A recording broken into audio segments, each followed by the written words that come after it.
జై శ్రీరామ్. నేను మీ శ్రీనివాస్. భక్తి మార్గానికి స్వాగతం. దక్షిణ అయోధ్యగా పేరుగాంచిన భద్రాచల క్షేత్రం ఇదేనండి.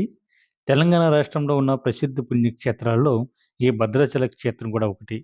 ఇక్కడ సాక్షాత్తు స్వామివారు శ్రీ సీతారామచంద్ర స్వామిగా ఆలయంలో కొలువై ఉండి మనందరికీ కూడా దర్శనం ఇవ్వడం జరుగుతూ ఉంటుంది. మిగిలినటువంటి క్షేత్రాల్లో సీతారాములు ఒకలా కనిపిస్తే, ఇక్కడ మాత్రం సీతారాములు కూర్చున్నట్టుగా మనకి దర్శనం అవ్వడం జరుగుతూ ఉంటుందండి. అదేవిధంగా లక్ష్మణ స్వామి ఉంటారిక్కడ. అదేవిధంగా మనకి మొదటిసారి ఎవరైతే భద్రాచల క్షేత్రానికి వస్తున్నారో, మీరు ఎటువంటి ఇబ్బంది పడకుండా భద్రాచలం బస్ స్టాండ్ నుండి సుమారుగా కిలోమీటర్‌న్నర దూరంలో ఈ టెంపుల్ అయితే ఉంటుంది.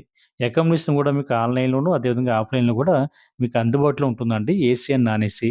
నాన్ ఏసీ రూమ్‌లు 400 దగ్గర నుంచి స్టార్ట్ అవుతాయి. మనకు దర్శనం అన్నది ఇంచుమించుగా 1 అవర్‌లో పూర్తిగా కంప్లీట్ అవ్వడం జరుగుతుందండి. దేవస్థానానికి సంబంధించిన బట్టి లాకర్స్ కూడా అందుబాటులో ఉంటాయి. అదేవిధంగా ఫ్రీ మీల్స్ కూడా స్వామివారికి అన్నప్రసాదం కూడా మనకి పెట్టడం జరుగుతుంది. కాబట్టి మీరు ఎటువంటి ఇబ్బంది పడకుండా భద్రాచలం రామాయణ దర్శించుకునేటువంటి ప్రయత్నం చేయండి. శ్రీరామదాసు నిర్మించినటువంటి క్షేత్రం ఇదేనండి. అదేవిధంగా మొట్టమొదటిసారిగా సాక్షాత్తు శ్రీరామచంద్రుడు పోకల దమ్మక్క అనేటువంటి అంటే అపార శబరికి దర్శనం అవ్వడం జరిగింది.